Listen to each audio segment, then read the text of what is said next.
Welcome back to another episode of the Texas SignalCast. I'm your host, Joe Deshotel, and I'm here with my co-host, Jessica Montoya-Coggins. Hello, Jessica. Hey. We were just talking about our adventures for the day today. We both had pretty interesting days. Mine, witnessing a hit and run, chasing the guy down, got his license, sent it to the police. That's the most fun I probably had all year long, honestly. But you, on the other hand, you were out there doing the people's work. You attended a voter suppression rally, or maybe an anti-voter suppression rally in downtown Dallas just today as HB 6 moves from the House Elections Committee to the full chamber to be voted on. Looks like there was some folks organizing. Who was behind the organizing of this event, and how did it go? Sure. So last Tuesday, we talked about the Texas Voting Rights Coalition announced that they were starting this statewide campaign to target companies that haven't spoken out against these voter suppression bills, namely Senate Bill 7 and House Bill 6. House Bill 6, as you said, did leave committee today. So that was a large group that was convened. On Tuesday, they also had Beto O'Rourke and Julian Castro that joined. And so during that sort of announcement about that, the Barbara Jordan Leadership Institute announced that they would be rallying at AT&T headquarters this morning. And so they were joined by Texas Organizing Project, people from the CWA, which obviously has a ton of AT&T employees there, and a whole host of other civil rights organizations and leaders. So yeah, I was in downtown Dallas today. And that's actually the first time I'd been downtown in about pretty much over a year. So that was nice to see. The speakers had to really amplify their voices because right before the conference started, the good folks at AT&T decided to turn on these speakers in their plaza. They have a large television that overlooks it. So as these speakers were, denouncing voter suppression and calling on AT&T to do the same, they really had to speak loudly over like the television trailers for Godzilla versus Kong and the Justice League movie and various other AT&T properties. Wow, I didn't even realize those were AT&T properties. It's a large corporate monolith, like the Time Warners, right? Yeah, no, totally. All of it. Yeah. Yeah, I mean, and I watched some of the video that you were posting live on Instagram, and some of these speakers were very dynamic. There was one in particular, I think his name is Freddie Haynes. You shared his Twitter handle with me. Man, this guy was really fired up. And like I said in my post, like I don't go to church, but like this guy really really got me going. He was really, really good. Yeah, Pastor Haynes, he is over at Friendship West Dallas. And he was very dynamic. Another person who was actually also at the rally that was really very moving was Crystal Mason. For folks who don't remember, Crystal Mason was sentenced to 5 years in prison in 2016. She cast a provisional ballot. She thought that she was able to vote, even though she was ineligible, just coming off parole. And that ballot did not count. And, the people who were monitoring the polls did the right thing. When she wasn't on the voter roll, they said, well, this might be a clerical error, fill out the provisional ballot. Awful. It was very awful. And a lot of Republicans, especially Paxton, gleefully, threw this large sentence at her. So she spoke along with her attorney. It was actually just last week, the Texas Criminal Court of Appeals did announce that they were going to listen to an appeal. For most people around the country, they hear a 5-year sentence on that, and that is outrageous. Yeah, and that's under our current laws, and they're trying to make it even harder to vote now. And it's so awful. When I read about her story, I just couldn't believe that had happened. And you would think in a democracy, or what we call a democracy in 2000, modern day, that this kind of thing just wouldn't happen. Like, it also shows that the system worked. I mean, this was somebody who, truly thought that they were able to vote and not realizing they weren't. And the people who, were supposed to be monitoring this did exactly the right thing. Uh-huh. And so again, I'm not entirely sure. And again, we've seen, Paxton's office went on the hunt for these cases of voter fraud, and they Yeah. found 16 cases. And for this past year, it was just related to, a lot of people probably making honest mistakes on, their Mm-hmm. address forms, things of that nature. Yeah, yeah, exactly. And that's clearly why they threw the book at her, because they really didn't have a bunch of other examples of intentional fraud to go after, to make examples out of, and they chose this woman. It's just awful. They consistently go after the most vulnerable people, and I believe the reason she actually wasn't eligible is because she was formerly incarcerated. I think, if I'm remembering correctly, and so there's a process by which once you're completely done, as they say, off paper, then you can regain your voting rights back.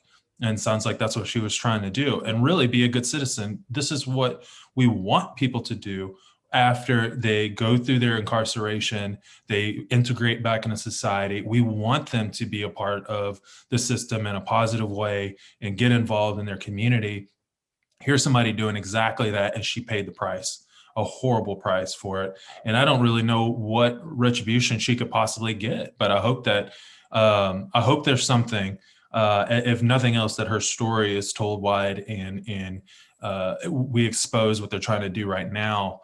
Because over the last week, I have been really just disappointed at, like, talking to different friends who I know to be totally engaged during election season, have absolutely no idea this is happening right now. They didn't know about the bills. They didn't know what was contained in the bills. They had heard about what was going on in Georgia, but they had no idea it was happening here in Texas right now.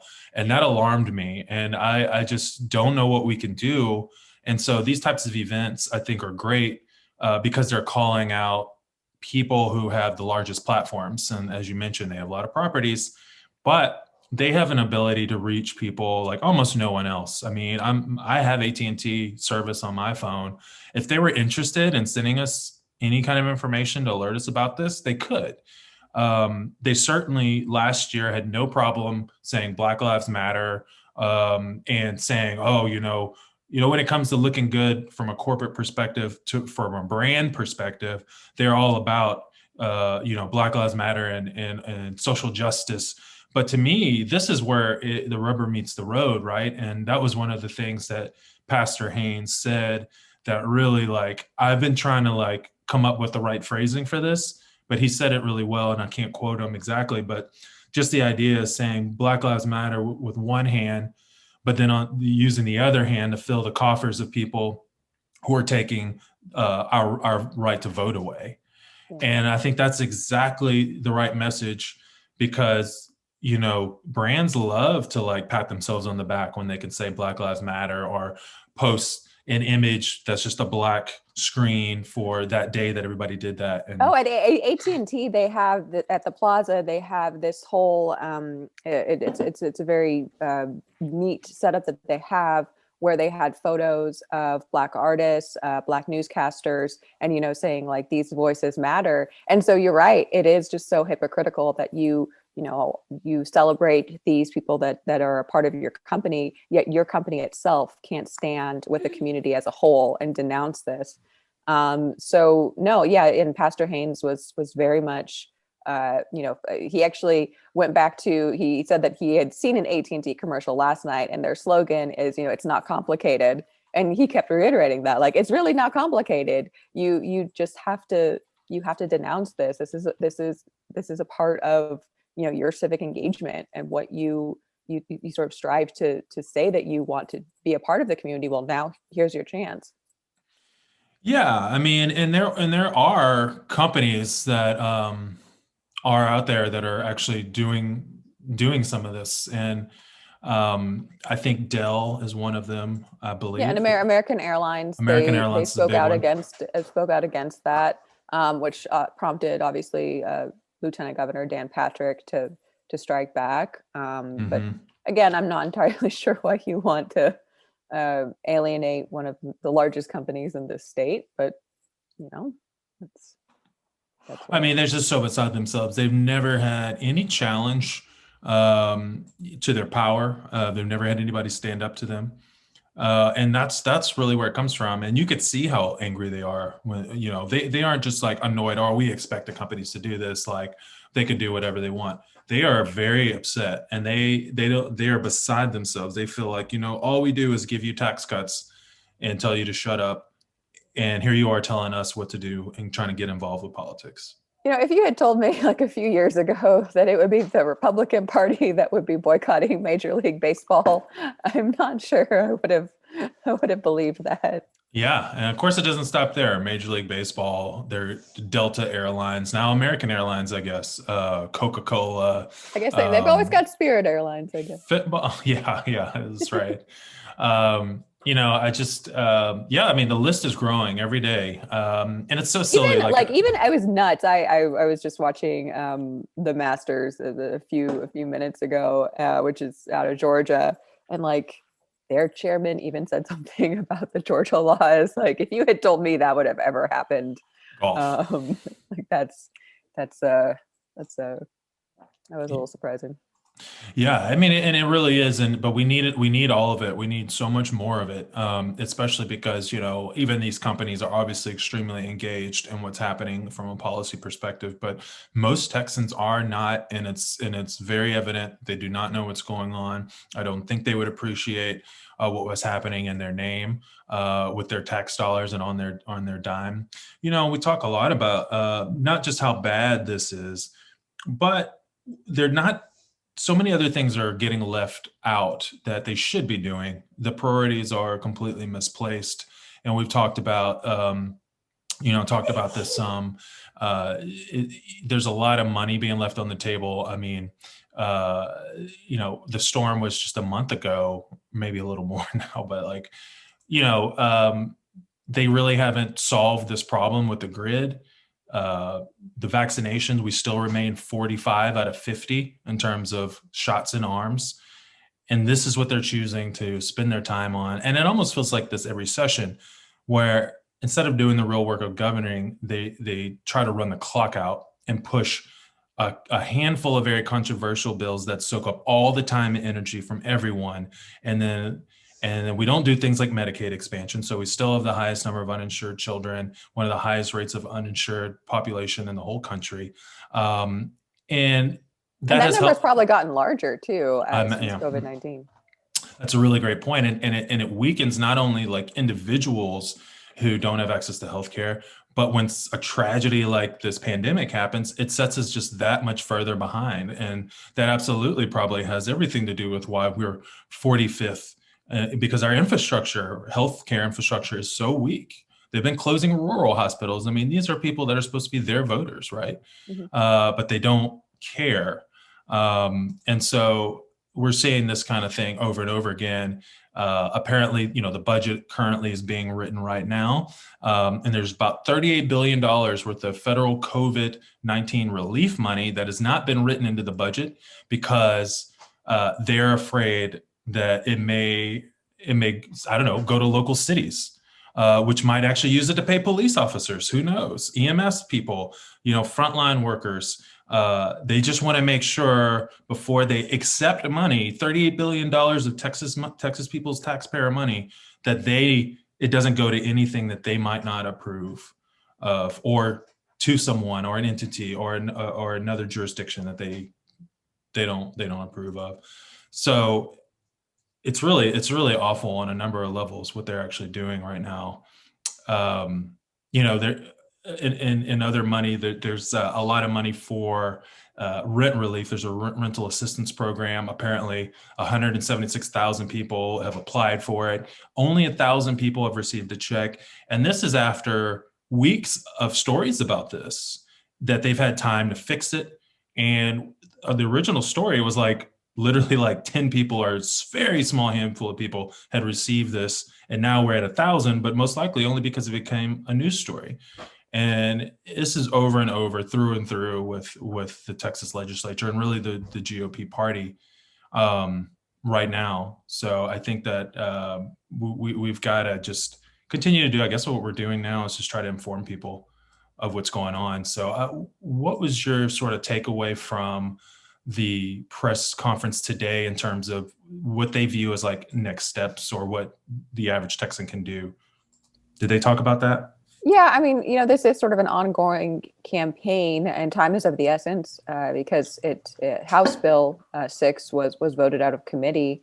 But they plan to keep up the pressure on organizations like AT&T, like Frito-Lay, like Toyota, like Southwest Airlines.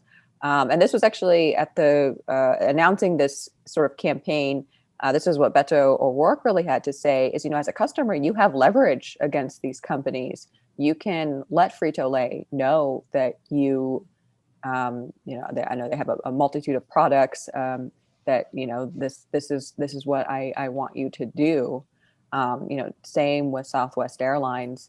So that was sort of the crux of it. And another thing was just, this is sort of, I think, indicating that how fearful many of Texas Republicans really are about maybe the changing demographics of our state. They looked and saw what happened in Georgia. Georgia obviously flipped for Joe Biden and also has 2 Democratic senators now, and that was thanks to some amazing organizing, from folks like Stacey Abrams, a lot of the organizations on the ground there. And that, I think, is very frightening for them to think about that happening in Texas. And so I think a lot of these organizations, they feel very, especially, a lot of folks that we talk with a lot, Texas Organizing Project, a lot of our unions, Texas AFL-CIO, they know how to do direct action.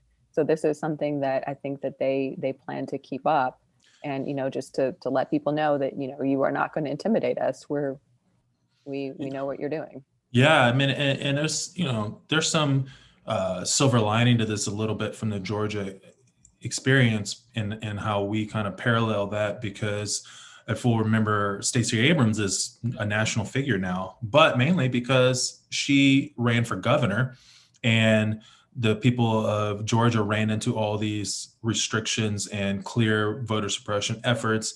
And just 2 years later, instead of saying, well, you know what, my vote doesn't count, it doesn't really matter anymore, they came out in force and changed the whole country by giving us the Senate, like you said, and bringing us Joe Biden across the line.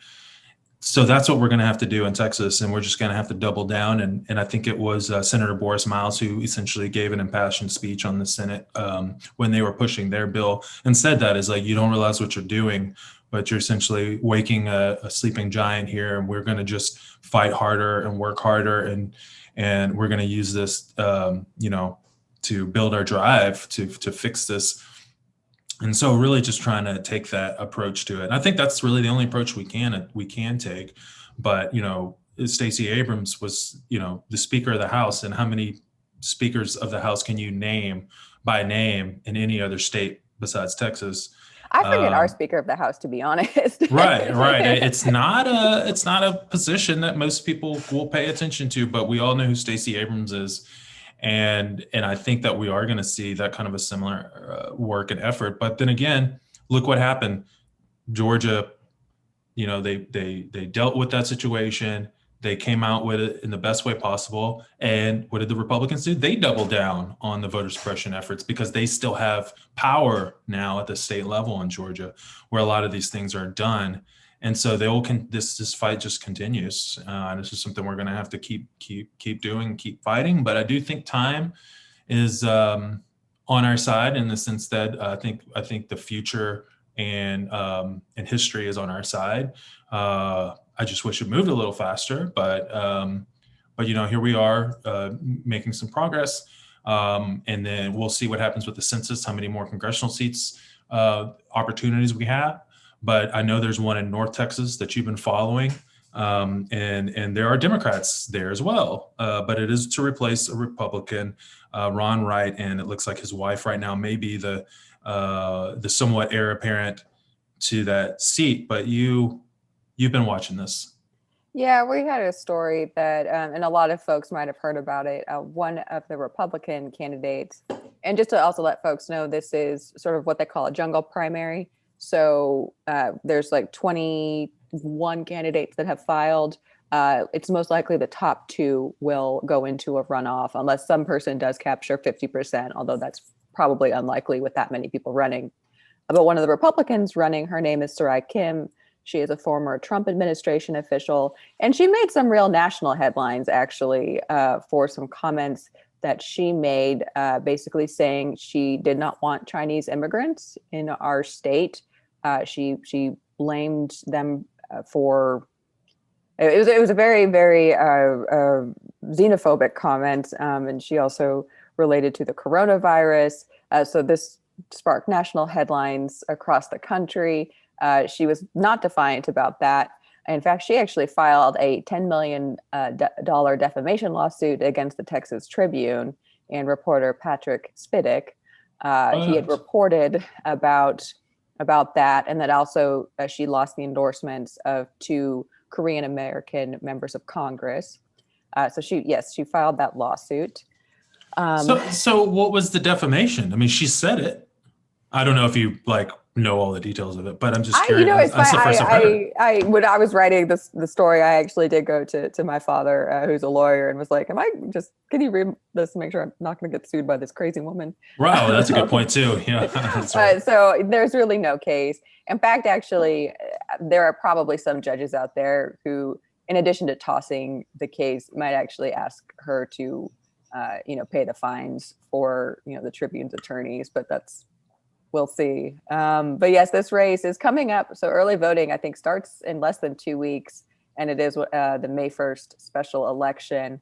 And there are obviously several Democrats that are running. We also had a story about Jana Lynn Sanchez, who previously ran for this seat in 2018. She was officially endorsed by the Congressional Hispanic Caucus.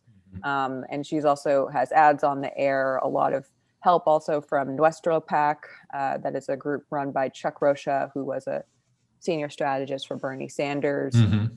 Sean Lasseter has also had a lot of traction. She's been endorsed by Collective PAC, which is one of the largest organizations committed to building Black political power. Her name, Sean Lasseter, for those who ever watched the show Psych, she does share a name of a character on that. So a lot of the stars from that show have been very vocal on that. I was a fan of that show, so that's pretty funny. I did enjoy that. And then also Lydia Bean, she is running as well. She's a former state house candidate and has the support of Texas AFL-CIO. So, do you remember? I mean, I'm definitely putting you on the spot here, but do you remember sort of what the margin, the D performance is like in that race? Yeah. So interestingly, Joe Biden only lost this seat by about 3 points. And then Stephen Daniel, it was about 44. He got about 44%. So it was about 6 to 7 point difference. Against an incumbent Republican, though. Who had and it was the margins. Jana Lynn actually had a little bit tighter margins in 2018. So it is, and it was one of the targeted seats in 2020 from the DCCC. Well, that's good to know, because the way things are gerrymandered in Texas, it's kind of hard to know. Oh, there's a open seat. Well, what is that actually? What are our chances? Yeah. Sometimes it's a little hard. But the lawsuit thing is pretty crazy because Republicans have spent so much time over the past several years in election or legislative sessions trying to keep Texans out of their courts, claiming frivolous lawsuits everywhere. We need lawsuit reform. Everybody's suing everybody all over the place for everything. And now, not only do we have this silly defamation lawsuit, there are bills, and I think you've been covering this, that would allow any random person in Texas to sue a doctor who they think may have performed an abortion at 6 weeks. And perform or also abet. So you could actually read that language and, if somebody were to take, let's say, a Lyft or an Uber or any rideshare service. Oh, right. Yeah. This actually opens up just a multitude of just legal calamity. It is. Right. It's an absurd law. It is. And proposed legislation. Exactly. Yeah, hopefully it never becomes law. And I've forgotten about that part of it, which is like absolutely insane. But apparently, it also prevents the person who is being sued from collecting attorney's fees if they were to win their case. So, of course, the idea here is to bankrupt doctors or scare them into like not performing abortions, and that's clearly what the goal is here. Um, but yeah, I mean, and there was another bill too that There's was. yeah, there's so you know the just as we're recording on a Thursday, last night was one of the marathon sessions in the House. So a lot so they were debating basically 6 bills that had already passed out of Senate. I mean, they include this is, the trigger ban that if Roe v. Wade was reversed, Oh, mhm. all abortion would be illegal. There's the 6-week abortion ban. Limitate like severe limitations on medication abortion, which is actually very cruel for many women who are having a miscarriage. That is also what you use. So that's so a lot of folks were actually testifying from organizations like Lilith Fund, TEA Fund, VOW, Planned Parenthood. So they were, as we've seen with so many of these egregious bills, there have been a lot of heroes and heroines that have been braving the Texas Capitol, which is no fun place right now. Masks are not required, or social distancing isn't really enforced. So they have been very heroically, going to testify against these. And I understand that actually they were joined by some anti-abortion groups who opposed these bills because they weren't extreme enough. I don't know if you had seen any of this, but I understand they were essentially upset that these bills limited abortion as opposed to outright banning it. Now we know that the legislators try to get creative, and their goal is always to ban it, but they try to do it in creative ways, like you say with the trigger. Like they know that they can't do it, but if Roe v. Wade were ever overturned, it would automatically make abortion illegal in Texas. And so they try these things to be cute or whatever, but then the real true believers out there are like, wait, what are you doing? We want to ban abortion. We don't want to do it at 6 weeks. We want to do it completely, There are people angry with that Roe v. Wade is still standing. Oh yeah, moment, absolutely, and in the end, there is no satiating these people. So they keep trying and they keep pushing, and that's how we got to where we are with the voter suppression bills and all that stuff. They have to try to satiate these people in some way, and it's totally impossible. But the other thing I thought, the other crazy lawsuit thing that the Republicans are doing this time around is trying to make it to where they can sue any social media network that somebody believes they were banned or censored from. They want to be able to like sue them, and Ken Paxton and Greg Abbott, they support this. Yeah, well, interestingly, just before we went on air, I don't know if you saw, but Ken Paxton has actually been sued just as he is a prolific Twitter blocker on his personal website. So the ACLU of Texas has gotten involved, including with someone I know. So I'm actually going to reach out to my buddy Sam and ask him about this. But yes, so Greg Abbott and and Ken Paxton and Patrick have been so vocal about conservatives being canceled on social media, which is very much not the case. In fact, many social media companies sort of go out of their way to court right-wing voices. If you literally go on Facebook's top trending pages, it's usually Ben Shapiro. Yeah, it's mostly conservatives. Host of I just watched the HBO documentary on the QAnon thing. QAnon, and it very much gives you a sense that the social media companies are definitely not on a left-wing agenda by any stretch. Yeah, I mean, these guys are techno-libertarians. They're not liberal in the way we think of liberal. Also, liberal has a different traditional definition, which is what I was about to say, like traditional liberal, but they really aren't. They don't believe in a lot of government. They don't want government regulating what they're doing. And so but at a certain point, when somebody's inciting violence, that's you're drawing a line of saying, look, you couldn't do this in real life. So why do you think you can do it on this platform? You couldn't walk into Alamo Drafthouse and incite a riot, but they think you can walk into a social media platform and incite a riot. So, and we see that it happens, and we saw that the president did that himself. So, it's pretty interesting. And to your point, Ken Paxton has actually banned Texas Signal. He's blocked Texas Signal. That's right. Yeah, so he's blocking journalists. Unblock us. We should join that laws too. Let's see We if we can should. do that. Absolutely, because you know what? The only industry that's protected in the U.S. Constitution is journalism. So the First Amendment, the right, the press, freedom of the press is like literally the First Amendment. So, and here we are, our own attorney general. But, we aren't the only ones who think Ken Paxton has not done a great job. I saw just today that George P. Bush, who is currently our land commissioner, we've always known he wanted to do something bigger because he told us straight out from the beginning that this was not a serious job. This was like a stepping stone to something else. Well, he told us today that the next step for him may just be Attorney General of the state of Texas, because he thinks that Ken Paxton, whether he's guilty or not or done anything wrong, he should be above reproach. And I guess given that he's been indicted for over 5 years now and is being investigated by the FBI for completely different matters, he has been reproached. And so, that's an interesting development to me. We've talked a lot about Republicans challenging other Republicans in these kind of awkward situations we're starting to see more of, but this is just kind of another example of everything is not okay in the GOP House right now.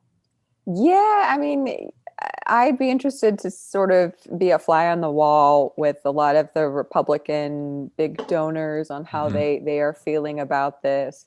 When Ken Paxton ran, he actually kind of ran against a more of a quote unquote mainstream Republican, a guy up in the Dallas area named Dan Branch. Yeah, I remember Dan Branch.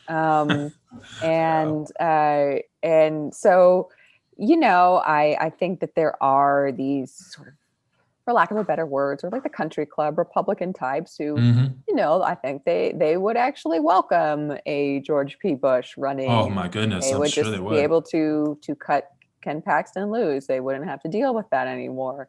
Now, whether or not you will have that same sentiment in a lot of other parts of Texas, I'm not so sure. So. And that really has been sort of the defining line and the dividing line of the Republican Party, is what you say is like the country club set and then the sort of the QAnon set. And they've been growing apart. And as we see now with this push against corporations and the voter suppression stuff, I think that, we have to keep pushing that wedge, and that wedge needs to grow, and there needs to be consequences, and there needs to be something happening.